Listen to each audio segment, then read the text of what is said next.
Support for Just Seen It comes from Warner Archive Instant. Streaming hard-to-find movies and TV shows direct from the studio at WarnerArchiveInstant.com. Support for Just Seen It comes from Acorn Media, distributors of the gripping British detective series Vera, starring Oscar nominee Brenda Blythen, now on DVD.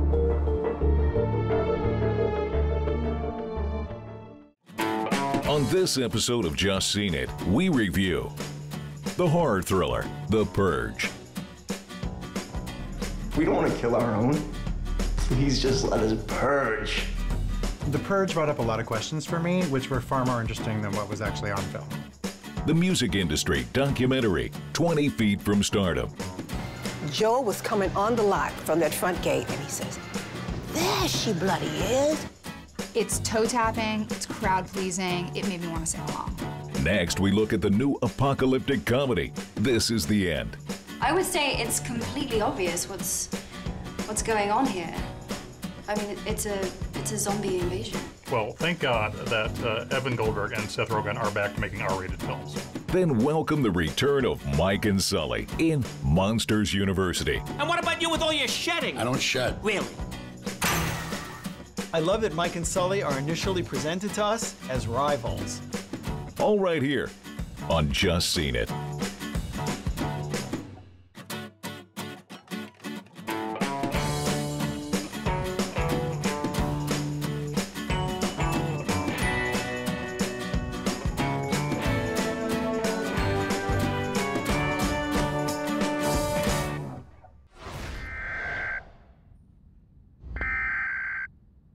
In the future, for one night a year, all crimes are legal. This is your emergency broadcast system. At the siren, all emergency services will be suspended. But one family accidentally harbors a fugitive targeted for murder.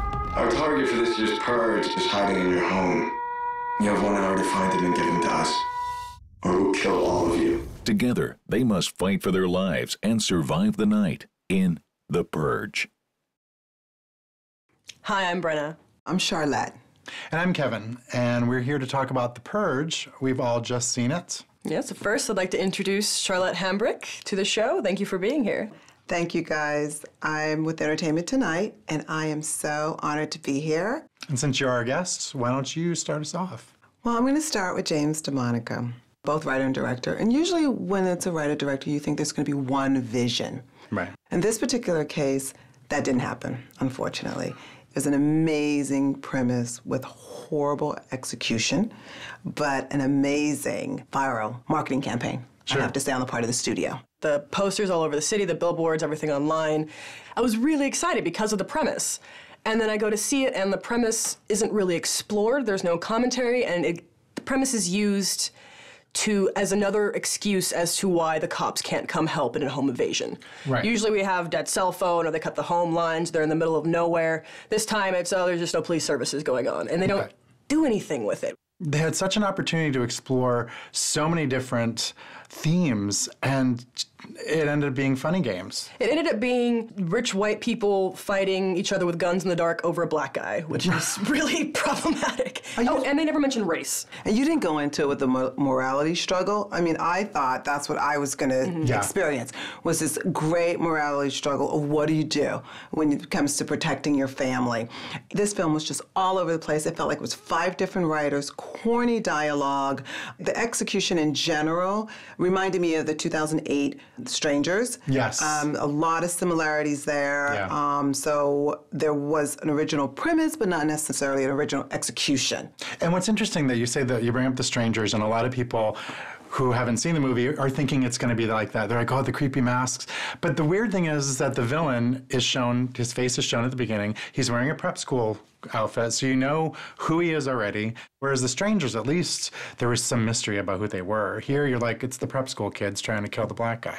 We only have one character who actually thinks any of it is wrong, and it takes place in 2022. It's only 10 years in the future. It takes a lot more time than 10 years to condition people into thinking that murder is okay one day out of the year. And on top of that, all crime is legal, all of it. Yet the only thing that people seem to be doing is murdering. And then you have this group of guys wearing masks who are out hunting a homeless black guy because they think that he's what's wrong with society. If you don't deliver him by the aforementioned time, we'll release the beast on him and on you. And we can enter any home we want, and we will want. Don't force us to hurt you. We don't want to kill our own. What did you think about Ethan Hawke, who stars in this movie? High expectations. He had worked with this director before. This was the third time that they had worked together. I mean, even Ethan Hawke could not save this script. He's good at what he does. It's just nothing special. Right. The character isn't, and it's problems with the script. None of these characters are very in-depth, so even if they play them well, you still don't really care about them. I think he's just trying to get into a different type of genre to get, to kind of reestablish his career. Because he did this horror lately. The other horror movie, yeah. So it seems strange. Dad, are you sending him outside? No, all right? You're gonna go hide in the basement, and you're not gonna come out for anybody, all right? Okay. You got that? You're a good boy. All right, go. You just gave our son a gun. You want to tell me what the hell we're doing? We're gonna fight. And then the mother is played by Lena Headey of Game of Thrones fame, and it's lovely to see her out of the Lannister Crimson. She's got this black bob, she's got an American accent, and again, she's good. It's just there's not much with the character to do. Clearly, he wanted her character to have this emptiness about her.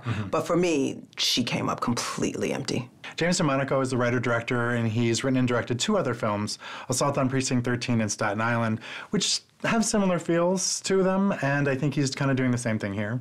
Some of the scare tactics were a little cheap.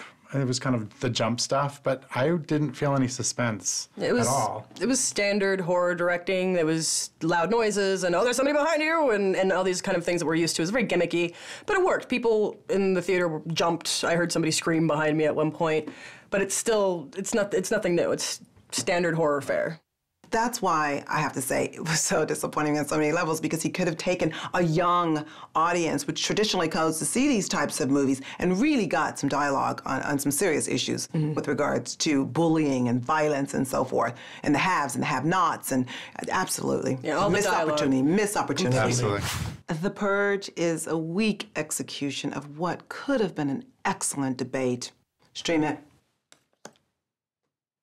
The premise of The Purge sounds promising, but it's appallingly and problematically executed. Skip it. Despite an interesting but unbelievable premise, this is an unnecessary film that made me queasy and it made me feel icky. I say, skip it. All right, well, our votes add up to half a ticket, which is a skip it for The Purge. Let's purge it from our memories, guys. Purge. Cheers.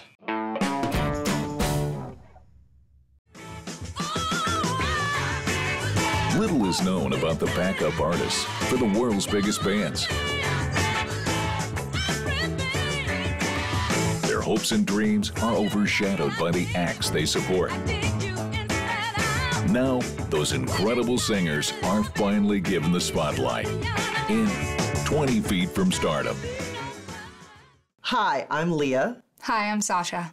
And I'm Salim, and we're here to talk about the new music documentary, 20 Feet from Stardom. We've all just seen it. And joining us to talk about this film is Sasha. Why don't you tell us a little bit about yourself? Well, thank you so much for having me. I also, like a lot of people here, studied at USC, Critical Studies, and now I work at NBC. I'm their critic, and my reviews go up on NBC.com. As our guest, why don't you give us a little bit of the context of this film? 20 Feet from Stardom is a music documentary that follows the lives and the voices that you've heard for years, but you had no idea who they were. So we're actually getting to get to know the women who sang things like Gimme Shelter. You're getting to know people who ghost sang for Phil Spector, and you're getting a real idea of what goes on 20 feet from the lead singer, which is a very long walk, according to Bruce Springsteen at the start of the documentary, and not necessarily a walk for everyone. I instantly had this feeling that these women were part of my family. They were like long-lost family members that you've never met, and you finally get to meet them.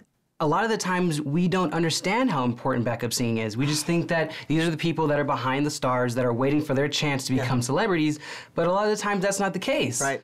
But I think what was really interesting are the cautionary tales, the women who did want to be known, who wanted to be the next Aretha Franklin and possibly could have been. Right. But it's so much, like Sting says in the documentary, it's about luck, it's about fate, circumstance, and you never really know.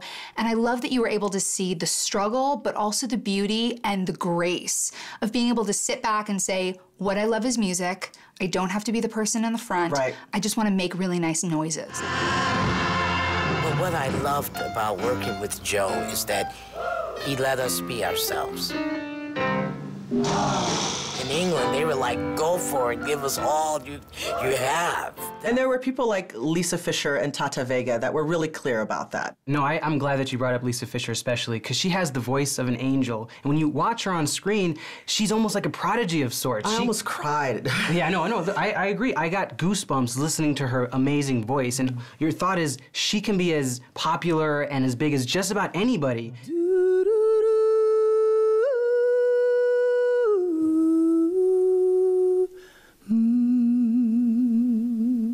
When you go to her house, she has records, you know. Her Grammys. She has her Grammys that she has not even hanging up. She has them on the floor, because that's not what it's about She has them on a shelf tucked away in the back. I love that. That's just there. For me, it's about singing. It's about the art, especially with Tata Vega. We've all really glommed on to Lisa because she had such an incredible voice. The one shot that has stuck with me for days since seeing it is when she sings a 4-part operatic harmony. Yes. And the way the filmmaker filmed it and brought her in, and the way you watch her, and she's so in her own world, and her hands were like doing Tai Chi movements to make her voice follow them.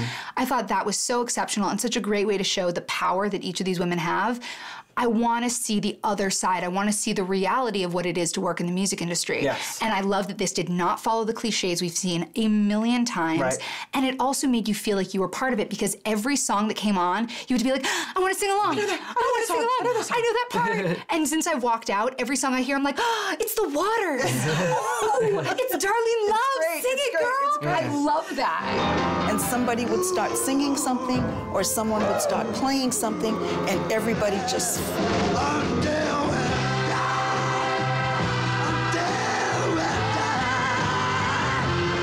It was also interesting to see the sexualization of the women. Yes. Going from very buttoned up, sort of prim and proper. But now you've got Tina Turner, whose nipples I'm pretty sure I saw. I saw that. And the background singers and posing for Playboy, and all of a sudden background singing becoming like this real fetishized thing. And one of the women said that she thinks back on one of her jobs and she's horrified because she was basically naked on stage. Right. Yeah. Because that's part of the show. I think that Morgan Neville does a really good job at teasing us, though, with the title of the film and his premise, which is 20 Feet from Stardom. In terms of the way the film is constructed, I mean, we have a lot of archival footage, which is fantastic. We have these interviews, and then there are these like reality TV moments, and those moments for me don't work as well. Those moments just kind of don't resonate. They feel artificial. The one problem that 20 Feet from Stardom has is it spreads itself very thin. You actually are following about half a dozen people's lives, and you get to see a version of it, but it doesn't dig quite deep enough for me to feel like I was really satisfied. And it was just so many characters, I almost couldn't follow There was it. the woman with the curly hair and the glasses, and I was like, Who are is she you? sing Yeah, for? You know, so there might have been too many characters. But I like that because they brought in their own information, their own trials and tribulations, and I think that was very important to be able to not just see specific artists that we kind of know and that are popular, but everybody else who's also trying to do their thing as well. 20 Feet from Stardom does what all great music should. It moves you, it sweeps you up, and it leaves behind this lovely, glowing ember of joy. I say see it. 20 Feet from Stardom is like visiting old friends whom you've never met. Hearing them lifts you up. See it. This film is intriguing, heartfelt, and ultimately inspiring look at the lives of backup singers. Definite, see it. Cheers to the ladies. To the ladies. It seems like Dwayne "The Rock" Johnson is everywhere these days, including our DVD pick of the week, Snitch. Get down! On the ground! I'm not a drug dealer, Dad. Believe me, right? Of course I believe you. This is a federal case. The mandatory minimum laws are very simple. Jason is facing 10 years in prison. 10 years? We need your son to help us make arrests before we can help him reduce his sentence. What if I did it for him? What if I helped you make arrests? The Rock plays John, whose son Jason is wrongly convicted as a drug dealer. With Jason facing a 10-year prison sentence, John agrees to go undercover, but by infiltrating a drug ring, he risks everything to free his son. When Leah, Aaron, and Salim reviewed this movie earlier this year, they gave it a resounding see it. Also out this week on DVD is the Netflix original series House of Cards, which we gave a see it, and Oz the Great and Powerful, which we gave a stream it. So there you have it, 2 great movies and a riveting political drama for your home theater entertainment. Enjoy! What you want, son? Actor James Franco is having a party with all his celebrity friends. Place is like a piece of me. You two just stepped inside me. Thanks, James Franco. But the wild night is interrupted by the apocalypse. It's a zombie invasion. I'm the one who said it's been You zombies. said zombies? I said zombies the whole time. I don't think you never said zombies. You said Franco and his actor friends must contend with the end of the world in This Is the End.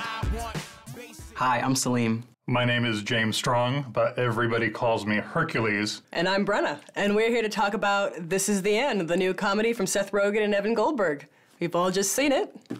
Who wants to start us off? Herc, you're a new reviewer. Why don't you tell us a little bit about yourself? Oh, I have been the TV critic for Ain't It Cool News for the last 13 years. What did you think about this movie? I love this movie. I thought this movie was the funniest movie of the year. I mean, when you hear about this movie coming out of the summer, all the talent involved, you're assuming and hoping it's going to be the funniest movie of the year. And I was scared. I thought it was just going to rest on these guys' improv abilities, but no, there's actually a good story here. Yeah, there's good writing, there's good story, there's character building. Even though they're playing themselves, they're still playing characters. They're playing these man-baby caricatures of themselves. They're very self-deprecating, and it makes for a lot of fun to watch. Yeah. It exploits the American obsession with the secret lifestyle of the rich and the famous. Mm-hmm. So we see them at a party, and then we see them in their most intimate moments, which is what paparazzi get paid thousands of dollars to try and get pictures of. There's always this attraction-repulsion thing with actors. You want to be them, but then you look at their lifestyles, they're a little bit vapid.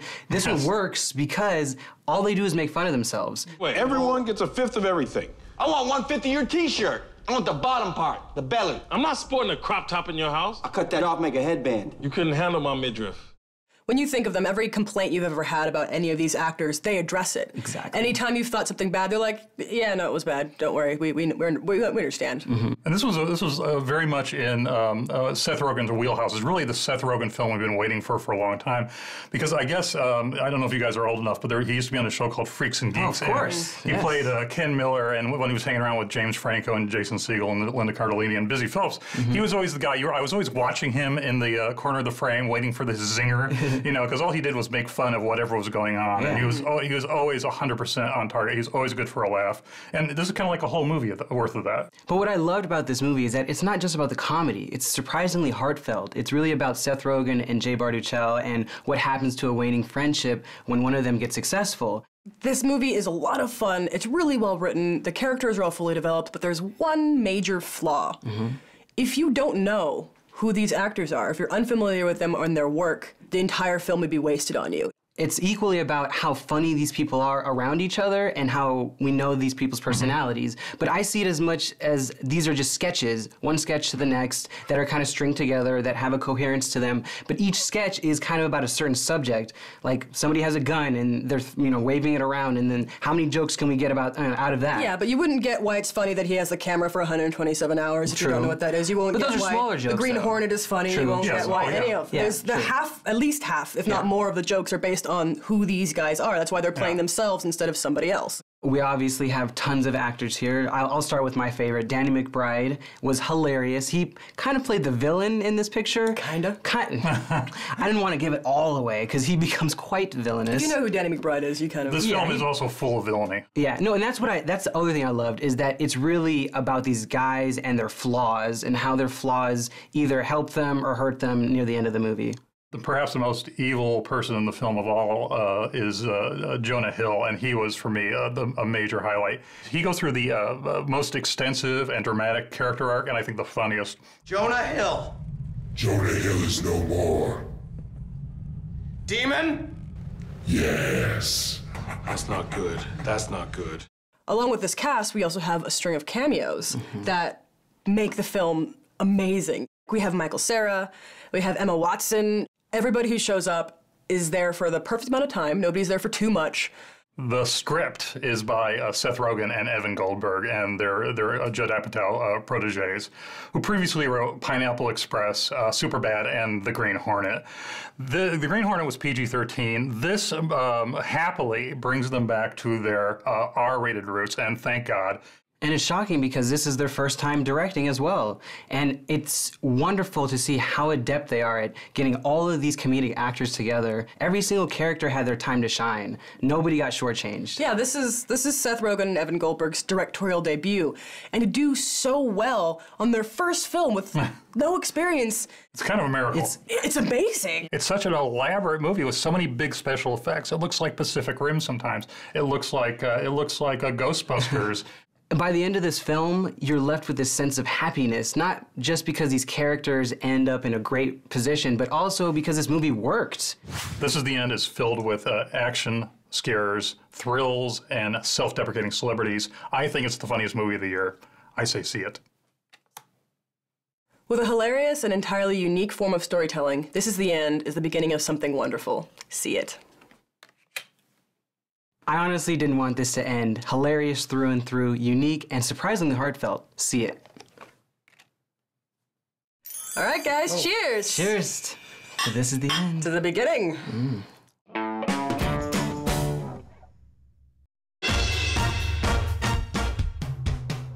Mike and Sully are freshmen with hopes of becoming great scares. First morning in the house. But they trip each other up and quickly become opponents. Only through teamwork does their friendship start to grow in Monsters University.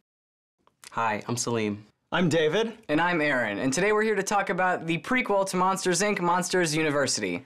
We've all just seen it. Salim, what do you think? Oh, I loved this film. It's been 12 years since Monsters, Inc. came out, and that means that the kids who watched the original Monsters, Inc. are now of age. They're in college. Which is brilliant because this movie's story is set in college. In college. And it's we perfect. watched it. Yeah. In college. Exactly. And similar to Toy Story 3, they're trying to bring in this audience that already knows Monsters, Inc. And it's perfect because all they needed to do was marry a college movie on top of the monster universe. And it works like gangbusters. Yeah, it does. It's fantastic. It's co-written by Robert Baird, Daniel Gerson, and Dan Scanlon, who also directed the film.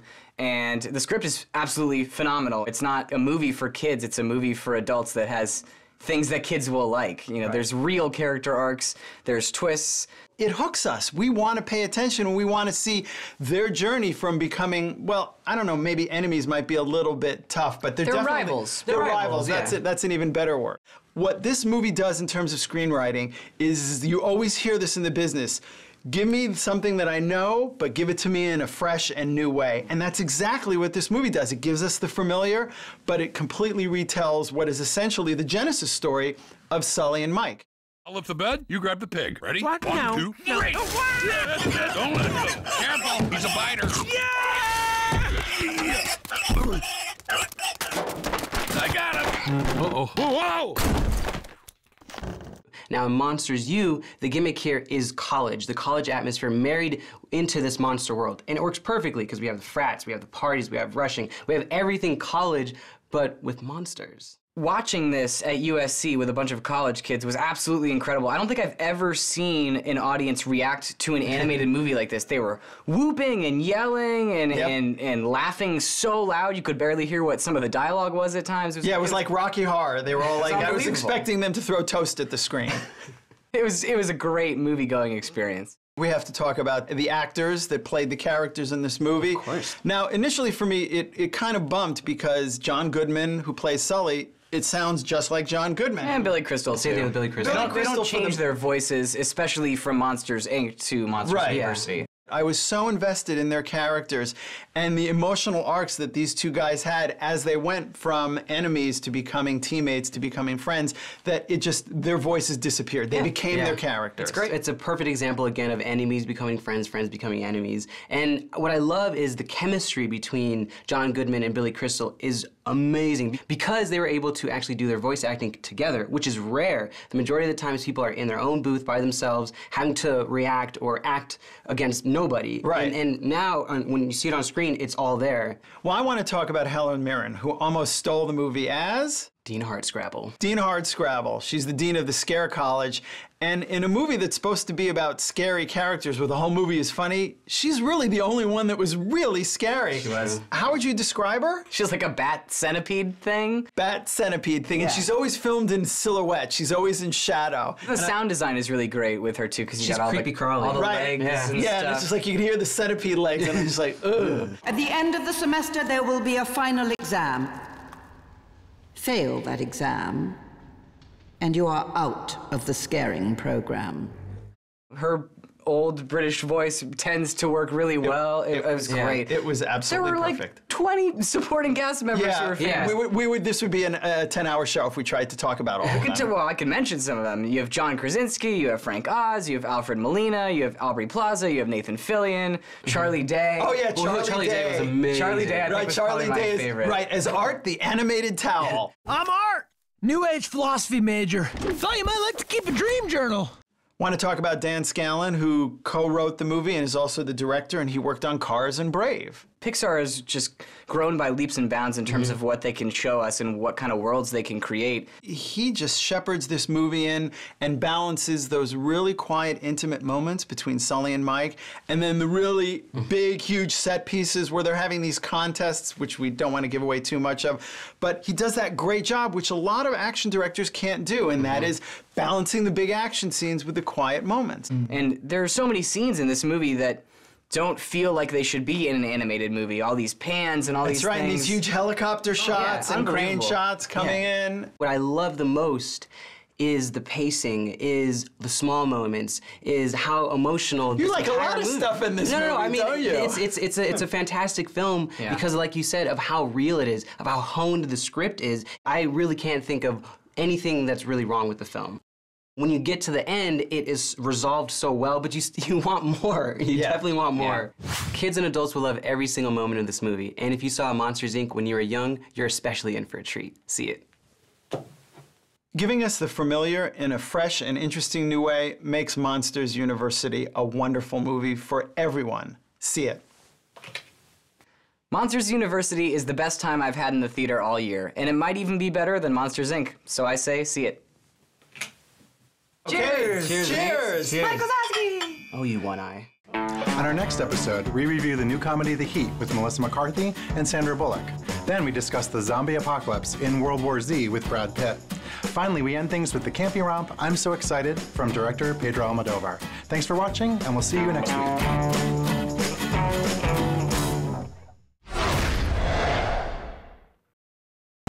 Does mine have my name on it? It's got your name all over it, girl.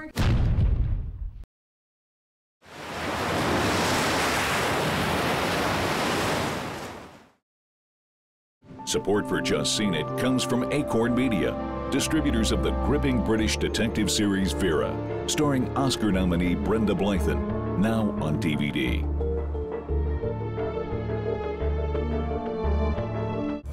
Support for Just Seen It comes from Warner Archive Instant, streaming hard-to-find movies and TV shows direct from the studio at WarnerArchiveInstant.com.